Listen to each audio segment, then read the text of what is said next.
Algebra 1, 9.3, we're going to talk about graphing quadratics. But it's going to be in a special form. The special form is actually not standard form, it's transformational form. And it has a special name, and it's called vertex form.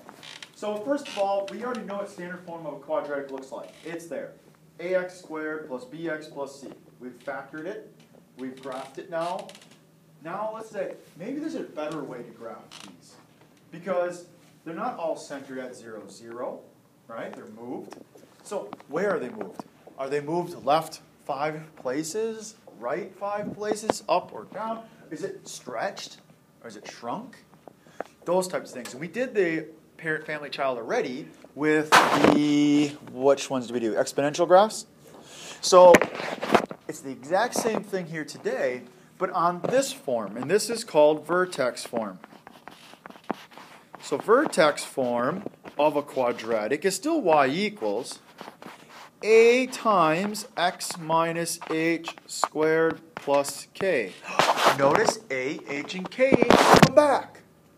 Because those are the things that change a graph.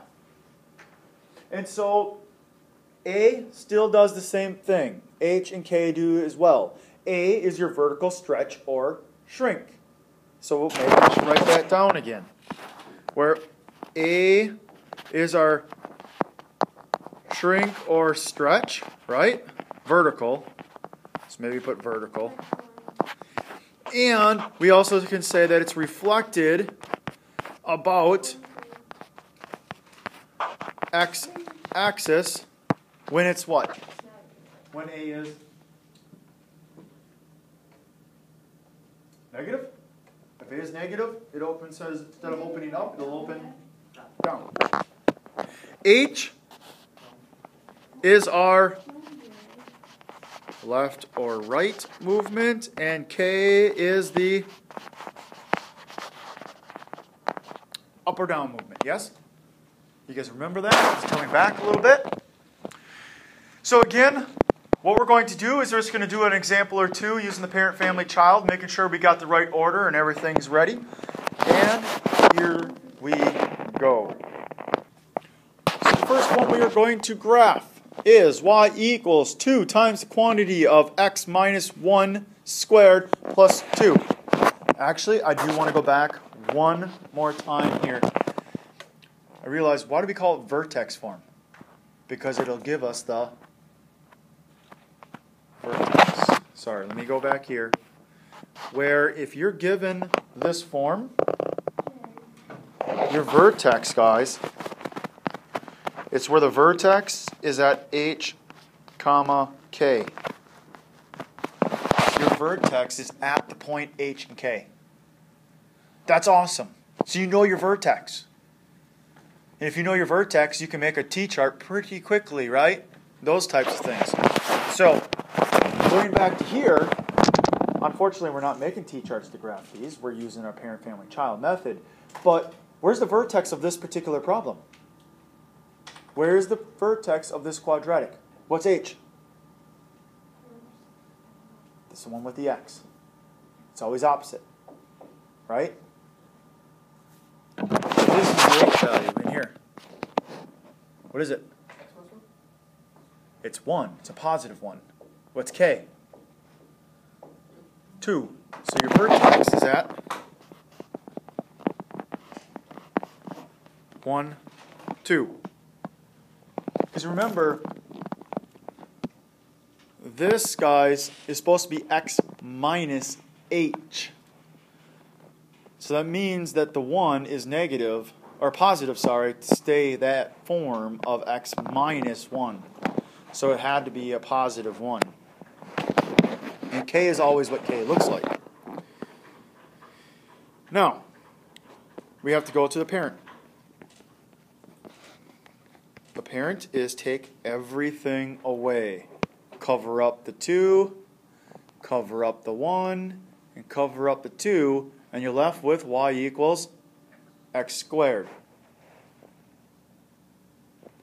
A parent stays at home, so its t-chart is going to be the Fab 5.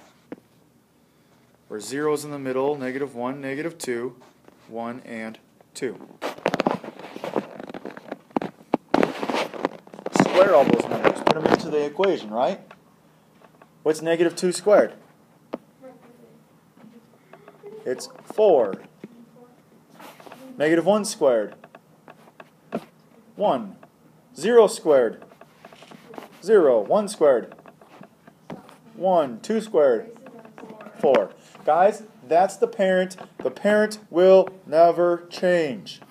If you're dealing with a quadratic, that t-chart, that parent is always going to be the same. This will be consistently always here. Remember, from here we'll end up going to the family, correct? The family brings back what letter again? What letter comes back in family? X is already there. They bring back the a value, and the a value in our problem is 2. So it becomes 2x squared. 2 times x squared? I just take the 2 and multiply it to all of the process is not going to be any different. I'm just going to take all of the y values and multiply them by 2. Which means I will not change the x values. I'm going to take the y values here, though, and multiply them by a, which is 2. What's 4 times 2? 8. And so you get 8 on both ends. 1 times 2. 2. And 0 times 2? 0. 0. Guys, if I multiply all my y values by 2, I am doing a vertical stretch. It's getting larger. So I got to write that. You have to write that. Vertical stretch. Whoops. Stretch of 2. Vertical stretch of 2. And now we go to the child. The child is, remember, the whole equation. Y equals 2 times the quantity of x minus 1 squared plus 2. X minus 1, what's h? Where is it going? Translated where?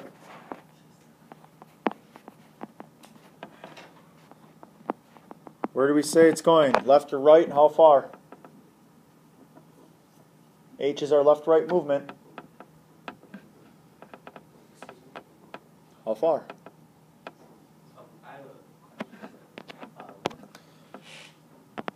So, x, the number with the x is the minus 1. But it's always the opposite, right? So I'm really going 1 to the right. The k value at the very end, it always happens at the very end, it goes plus 2, which means I'm going to go. Remember, k is your up or down. If I add 2, I'm going up 2 or 2 up. It doesn't matter which way you write that. So you're translating this graph from your family, 1 to the right and 2 up. Now, this does affect both my x's and my y's again. If I go 1 step to the right, I take all of my x values and what? What do I have to do to all my x values if I go 1 to the right? So if you are at -2, you are now at -1. I'm going to add 1 to all of them. If I was at -1, I'm now at 0. If I was at 0, I'm at 1. If I'm at 1, I'm at 2. If I'm at 2, I'm at 3. So I'm adding 1 to all of my x values. If I'm adding 2 to my y's, because I'm going up 2, I go all the way up to 10, 4, 2, 4, 10. Added 1 to the x's, added 2 to the y's, And now all I have to do is graph these numbers and I have my graph. The really cool part about it, what was H again? What was H? 1. What was K? What's in the middle of my t-chart on my child? 1 and 2. 1 and 2. Wait a minute. What was 1, 2? 1, 2, which is HK, which is the vertex, the middle of your graph. Isn't that great?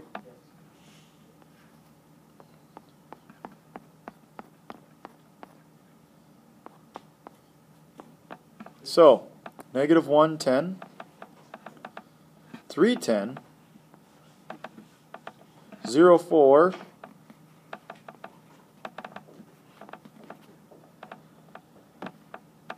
1, 2, and 2, 4.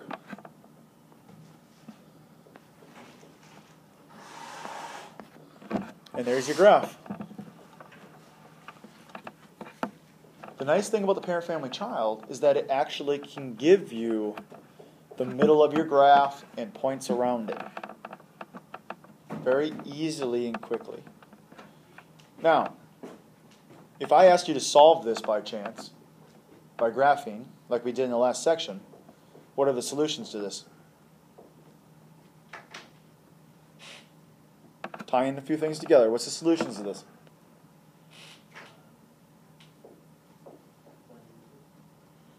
There is no solution.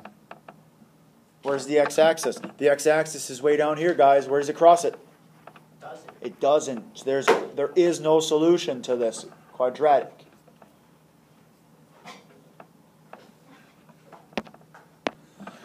So let's do y equals -1/3 times a quantity x plus 3 squared plus 1. What's the parent?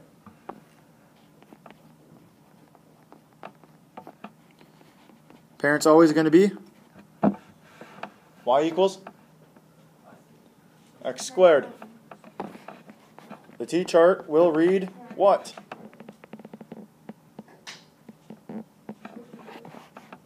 -2, -1, 0, 1, and 2. And if I square all those numbers,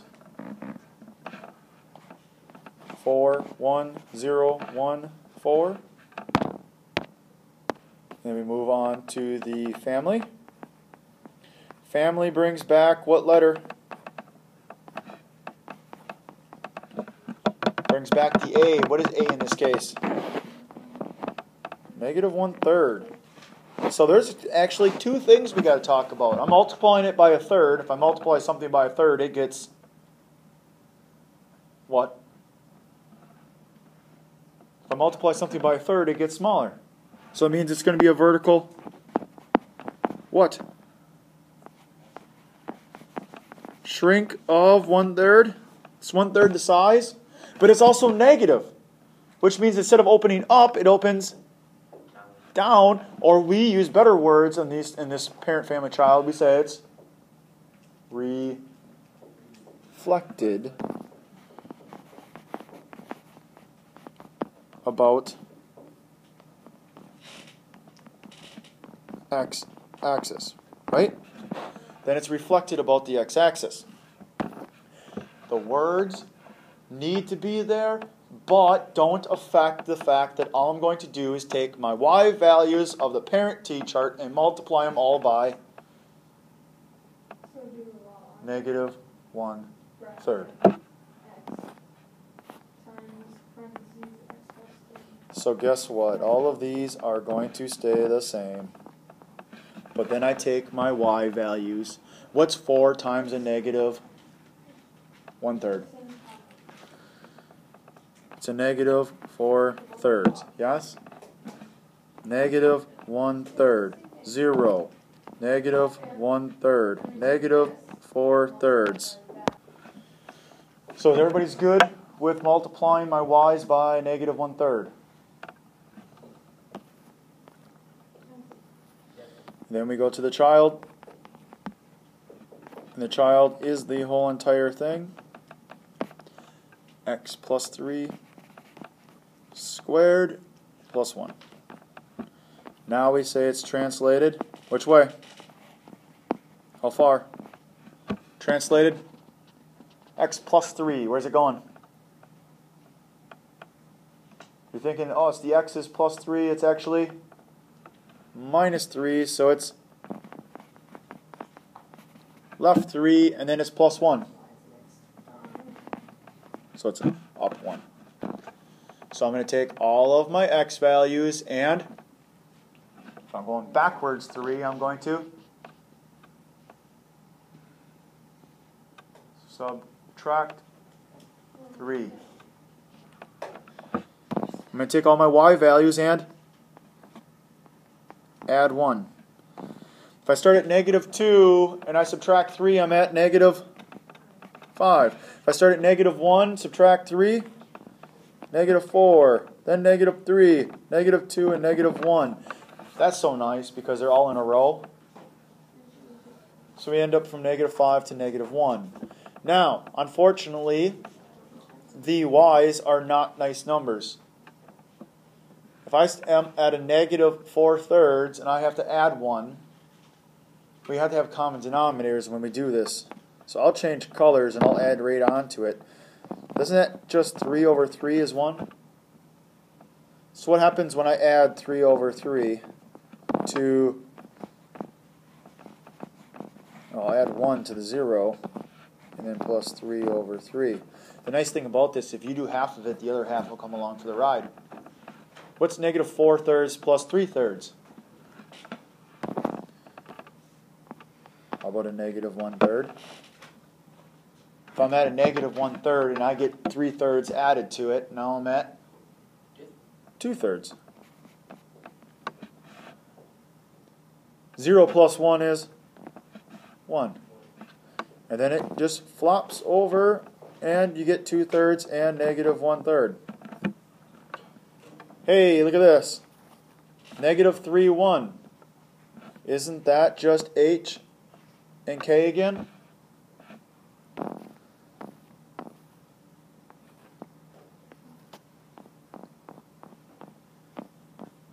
I'm making my y scale a little bit larger because I have to be able to graph it.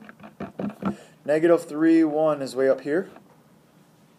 And then it goes to 2/3 on both ends. And then goes to a negative 1/3. Oops. How many solutions would this problem have? There's a graph. How many times does it cross the x-axis? Twice. Approximately, maybe if my graph would have been a little bit better, something like negative 1 1/3 for here. And 1, 2, 3, 4, negative 4 and 2/3. So, another way to graph. Parent, family, child.